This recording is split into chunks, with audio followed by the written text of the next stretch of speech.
In the classroom, we spend so much time thinking about what we're going to say, right? The questions we craft, the feedback we give.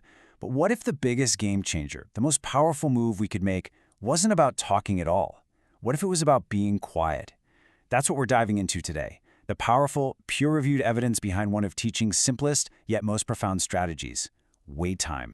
All right, let's just jump right in with a number that honestly should stop every single one of us in our tracks. 1.5 seconds. Yeah, that's it. Research looking back over half a century confirms that's the average time a teacher waits for an answer after asking a question. 1.5 seconds. That's barely enough time to even process the question, forget about coming up with a deep, thoughtful answer. One study even called this pace fundamentally misaligned with how our brains are actually wired for complex thinking. And you know what? They're right. So, this really gets to the heart of what we're asking today. What if we've been completely overlooking one of our most powerful tools? What if the real key to unlocking richer, more creative, and more confident thinking from our students isn't some new tech or a complicated teaching framework, but just silence? Purposeful, structured silence. So here's our game plan. We're going to look at the power of the pause itself, then dive into the foundational discovery that started it all. We'll uncover a complicating reality, look at the modern evidence, see where the research clashes, and then, most importantly, give you some actionable takeaways. Welcome back to Simplified Teaching, where we demystify pedagogy. Today, we are diving deep into the peer-reviewed evidence on wait time. All right, our story really kicks off, like a lot of great ideas in education research, with a single pioneering study that totally flipped the script. We're heading back to the 1970s to check out the work that first put wait time on the map as a major, high-impact factor in the classroom. So let's talk about Mary Budd Rowe. Back in 1972, she did these observational studies, and what she found was honestly stunning. Her core finding was this: when teachers just extended their wait time past 3 seconds, just 3 seconds, everything changed. We're talking student answers got longer, they got more complex, more kids started jumping into the conversation, and get this, the teacher actually started talking less. The whole dynamic shifted. Now yeah, this was early stage research, but its impact? Absolutely, a 5 out of 5. This is the study that kicked off this entire field. It's the bedrock. And Rowe herself said it best a few years later with this brilliant quote, "Slowing down may be a way of speeding up." It's so counterintuitive, isn't it? We feel this pressure to rush, to cover all the content, but in doing that, we're actually short-circuiting the deep thinking that makes learning last. That pause, it isn't lost time. It's an investment. Okay, so the solution sounds dead simple, right? Just wait longer. But of course, it's never that easy. As more research came out, a really complicating and kind of frustrating reality started to surface. It turns out that even when we know about wait time, our own teaching habits can get in the way, and in a really specific and unhelpful way. This is absolutely fascinating. About a decade after Rowe's big discovery, Linda Gambrell found that teachers were doing the exact opposite of what you'd think. For simple factual recall questions, they'd wait about a second.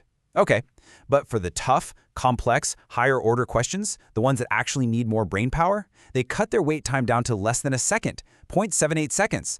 This study really shines a light on a huge barrier. Our own instincts for classroom pacing can completely sabotage our goals for deeper thinking.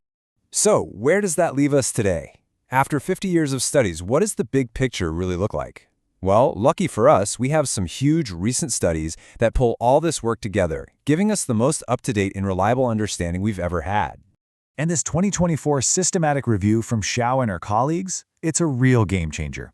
What they did was synthesize dozens of high-quality studies to give us this incredible bird's-eye view. And what did they find? Well, they confirmed Rowe's main idea. Yes, wait time is overwhelmingly positive. But, and this is so important, it's not some magic bullet. Its effectiveness really changes depending on the context. For example, the researchers point out that in some cultures, a long reflective pause is totally normal, even expected. In others, it might make people uncomfortable. The effects can even differ based on gender, and who feels empowered to speak up after a period of silence. So just think of it this way. Instead of looking at just one tree, a big systematic review like this gives you a map of the entire forest. It lets you see the real patterns that are emerging from all the evidence. Okay, so we've got the foundational discovery, the complicating reality, and the modern synthesis. Now, let's really put them head to head. Where does all this evidence line up, and where do we start to see some tension and nuance? So when you lay it all out, the picture becomes really clear. All the research agrees on the big stuff. Our default pace is just too fast for deep thinking. And yes, extending that pause almost always leads to better answers and a better classroom dynamic overall. Where the nuance kicks in is in the application. There is no single perfect amount of wait time. It absolutely depends on the context. And the research is loud and clear that our own habits are a huge obstacle. And just like that 2024 review showed us, other factors like culture and gender can definitely play a role in the outcome.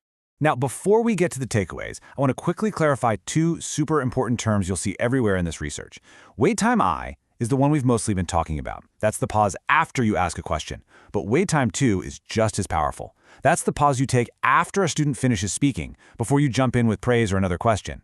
Giving that extra beat allows the student to add more to their thought, and it gives everyone else a second to process and build on what was just said. It's huge. All right, that was a ton of research, I know. So what does it all really mean for you in your classroom? We've boiled it all down to 3 clear, unifying takeaways for your practice. Okay, here we go. Number 1. The 3-second rule is your baseline. It's a powerful, evidence-backed starting point. Just making that shift from about 1.5 seconds to at least 3, that alone is a massive, transformative change. 2. Intentionality is more important than just the raw number of seconds. The purpose of the silence is what matters. You've got to be strategic, giving more time for those tougher, more complex questions. And number 3, and this might be the most important one, self-awareness is everything. The research is crystal clear on this. Most of us think we wait way longer than we actually do. So you've got to measure it. It's the only way to get better. So, how do you actually put all this into practice? Here are 3 concrete steps you can literally take this week to make it happen. Okay, step 1. Conduct a time audit. Seriously, just take your phone, hit record for 15 minutes of a lesson, and listen back. Time yourself. The numbers will probably surprise you, and that's often the best motivation to change. Step 2. Differentiate your silence. Before a lesson, look at your questions and plan to wait longer. I'm talking 5, even 10 seconds after the really meaty ones. You have to fight that urge to speed up when the thinking gets hard. And finally, step 3, normalize the pause. Just tell your students what you're doing. Take the awkwardness out of it by saying, I'm going to give you all some quiet time to think because this is a tough question. It signals that you value thinking and it gives them permission to actually do it. Whew. We have covered a huge amount of ground today, right? From that foundational research in the 70s all the way to systematic reviews from this year. Let's wrap it all up with one final thought. I want you to think of it this way. Wait time is not an empty void in your lesson. It's not dead air. It is the temporal architecture of your classroom. It's the invisible structure you build with silence that allows deep thinking to actually happen. To ensure you keep receiving these research-driven pedagogy breakdowns, simply like this video and hit subscribe to Simplified Teaching right now. The next analysis drops next week. You won't want to miss it. P.S. Want to support our work? Relevant resources and affiliate links are in the description below. We'll see you next week.